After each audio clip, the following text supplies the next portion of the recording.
Time now for JB Retire Wiser. I'm here with Joel Johnson, managing partner at Johnson Brunetti.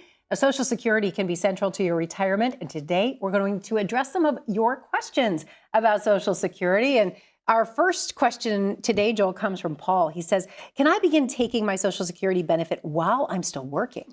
Oh, Paul, this is a great question. And the answer is yes. Once you turn 62, you can start taking Social Security. You may not want to, because until your full retirement age, which for a lot of people is 66 or 67 now, you're going to get penalized if you earn too much money. So for most people, it doesn't make sense to take Social Security, but you could take Social Security while you're still working. All right. Sarah writes in and she says, will I have to pay taxes on my Social Security income?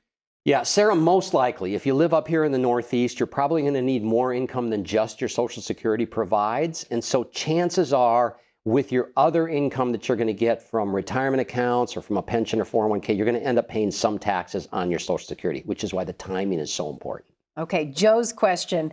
He says, can I draw from a spouse's benefit? You can. And, you know, I'm a good example of that. My wife, Wendy, who hasn't been in the workforce, you know, she's worked in at the home, certainly, but not in the normal workforce for quite a few years. She'll get much more money if she draws off of my benefit than her own benefit. If you've been married for 10 years, even if you're divorced or widowed, you can draw off that spouse's benefit. Okay, great questions as always. And you've brought a free book today. Yeah, we've got a great book, and it's the who, what, why, how. It's all your answers and other people's questions about Social Security. So make sure you get a copy of this offer from us. It is free to you. Go to jbretirewiser.com to receive that book, jbretirewiser.com.